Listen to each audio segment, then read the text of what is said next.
그리고 뭐 이재명 후보가 만약에 대통령이 된다면 앞으로 있을 재판이 어떻게 진행될지를 좀 보여주는 장면이 어제 있지 않았나라는 생각이 드는데 이재명 후보의 측근인 정진상 전 당대표실 정무조정실장이 대장동 민간업자 재판에 증인으로 출석을 했거든요. 근데 출석을 계속 하지 않았었는데 어제는 했고요. 근데 지난번에 불출석 사유 낸 거 보니까 임플란트 뭐 해야 된다 이런 치과 진료 이유를 댔더라고요.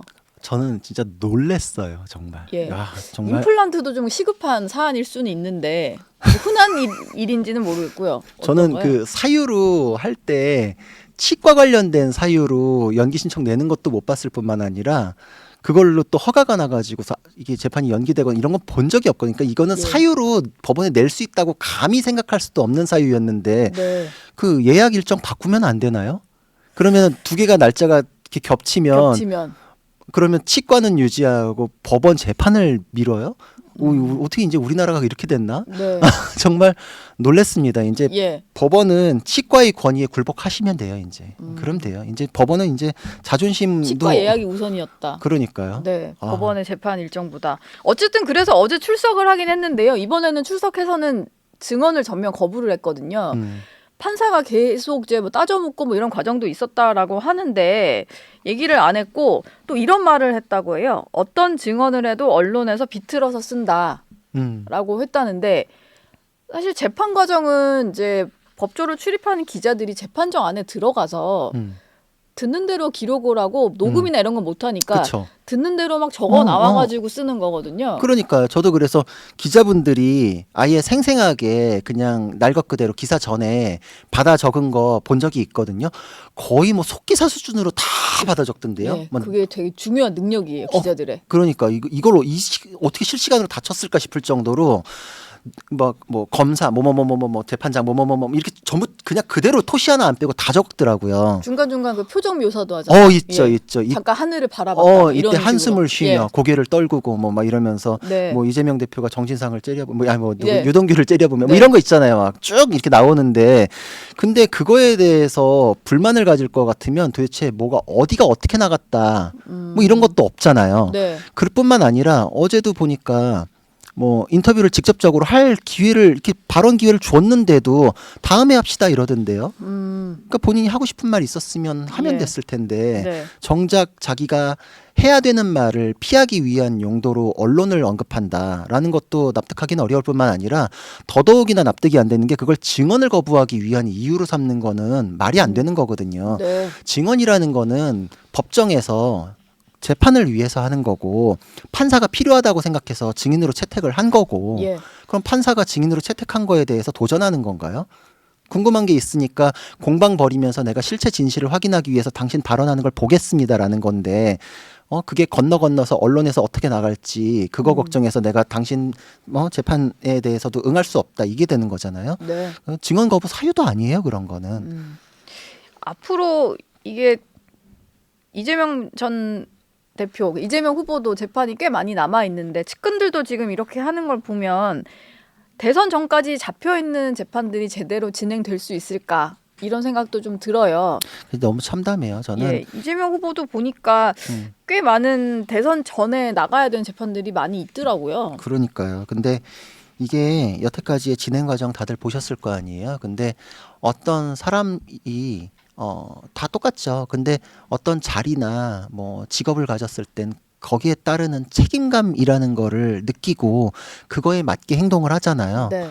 근데 저는 판사, 검사, 뭐 의원 뭐 이런 사람들이 공적인 일을 수행한다라고 생각을 했고 그거에 따르는 행동들을 하고 있을 거라고 믿어왔거든요. 네. 근데 판사가 그 직책에 따라서 직업에 따라서 맡은 바 소임을 다하고 있다라고 생각했는데 판사가 재판하는 게 아니라 사람이 재판하는 거였구나 네. 라는 생각이 들어버리면 참담한 거잖아요. 그 압력에 굴복하면 안 돼요. 예. 헌법이 부여한 책임이라는 게 있잖아요. 네. 개개인의 어떤 사람을 특정해가지고 책임을 준 게 아니잖아요. 판사라고 언급하면서 헌법에서 그거에 따르는 권한과 책임을 규정을 하고 있잖아요. 내가 잠시 그 직업이 되면은 거기에 충실해야 되고 못하겠으면 내려와야죠. 근데 그게 어떤 정치권의 압력을 수용해주는 네. 어떤 뭐 게이트 같이 뭐 한다면은 이게 개인의 부끄러움으로 끝나지 않아요. 그 헌법 질서가 무너지는 거잖아요. 모두가 다 자신의 역할에 충실했으면 좋겠고 정말 모든 국민들이 자기 위치에서 최선을 다해요. 네. 목숨 걸고 일하잖아요, 예. 다들. 그러면서도 공적인 일에 대해서는 자신의 책임을 다하고자 하는데 정작 권한 가진 사람이 새가슴 돼가지고 하면 되겠나. 그래놓고서 남한테 뭐 이러쿵저러쿵 얘기할 뭐 자격이나 되겠어요? 네.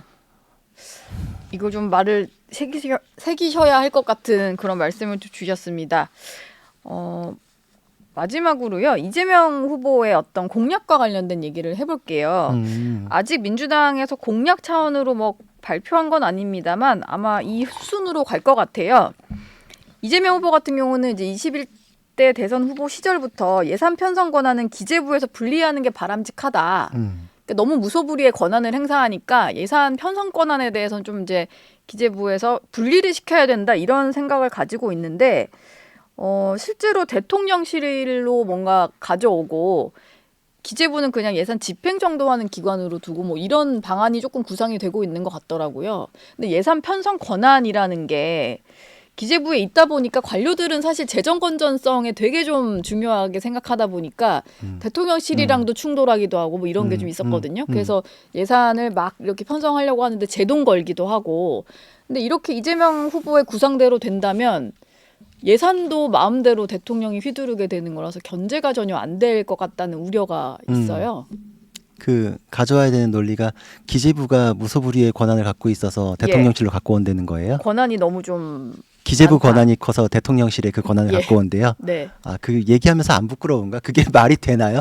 지금 제왕적 대통령제에 대한 문제가 수십 년간 논의되고 그래서 헌법을 개정해서라도 그 대통령의 권한을 어떻게든 분산시켜야 된다는 논의가 지금 시대의 화두인데 네. 개헌 논의도 뭐 나중에 합시다 이러고 그냥 튕겨내버리고서 지금 권한을 대통령실로 더 갖다 붙여요?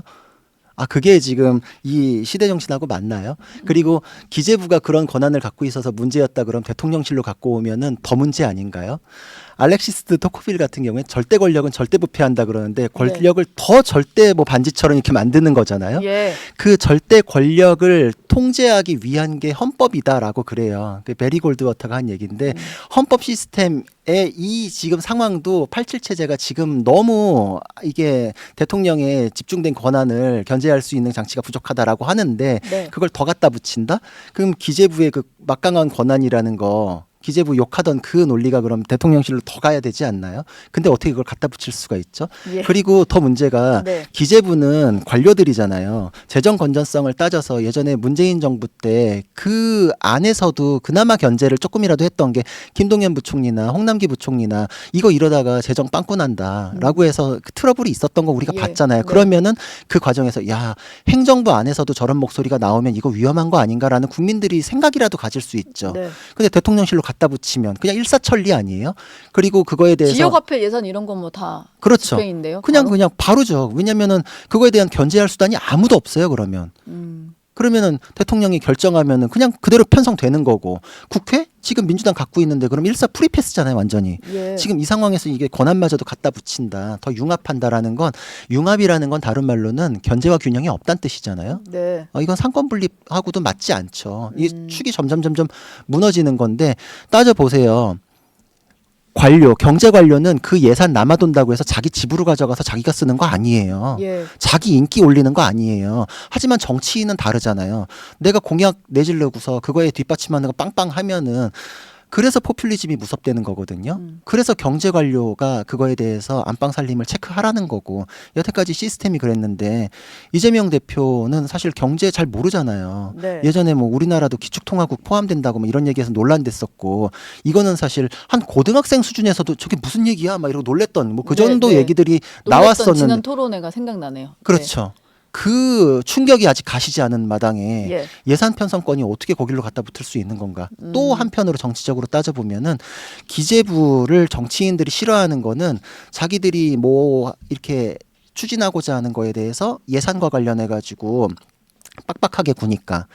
근데 이거를 뛰어넘어 버리는 문제도 생길 뿐만 아니라 예를 들어서 야당 같은 경우에는 지역구 의원들은 지역구를 위한 어떤 예산 편성을 위해서 기재부하고 밀당 많이 해야 되죠. 기재부하고 밀당하던 게 이제 대통령하고 밀당해야 되는데 밀당이 되겠어요? 야당 의원들과 대통령실 간에 좀 밀당이 해야 되는데 그럼 잘 안 대통령- 되겠네요. 대통령에 대해서 견제하고 감시하고 제대로 예. 할까요? 네. 할 수 있을까요? 지금 이건 뭐 얘기 안 할 수 없어. 국민의힘에서 전투력 있는 사람 몇 명 없다 그러잖아요. 네. 나중에 되면은 이제 좋은 게 좋은 거다 이런 분위기 되지 않을까. 이제 이런 걱정마저도 들고. 예. 쓴소리 하지 말고 그냥 예산이나 지키자 이런 식의 기류가 형성이 되면 아 진짜 아주 네. 점점 이제 견제할 세력이 없어진다라는 우려들을 좀 많이 하게 되는 것 같아요. 시스템이 행동을 만든다고 생각을 해요. 예. 지금 보면은 민주당의 경선 과정 보면은 느끼셔야 되는 게 보세요. 지난 총선 때 비명학살했죠. 경쟁자들을 다 내보냈어요. 다 내보내고 공천도 안 주고 이러고서 안에서 그냥 정리가 돼버리고 나니까 90% 가까이 그냥 마땅한 경쟁자도 없이 이 결과가 나오는 건 그 이전의 과정 때문에 보이는 거예요. 예. 저도 저보다 잘 뛰는 사람들 다 주저앉히고 경기에 못 나가게 하면 저도 올림픽에서 금메달 따요. 다 못 나가게 하고. 네. 근데 만약에 그때 내가 컨디션이 안 좋을까 걱정돼서 나보다 못 뛰던 애인데 그때 반짝 잘 뛸까 걱정되면은 룰도 바꾸면 돼요. 제가 장거리는 잘 안 되고 초반에 조금 이제 빨리 초반만 뛰거든요. 네. 한 30m만 뛰고 이제 결정하자. 룰 바꾸면 돼요. 이번에 13년 만에 그 룰도 바꿔버렸잖아요. 예. 그렇게 보시면 돼요. 그러니까 착한 2등이라면서 누가 극렬히 저항도 못했잖아요.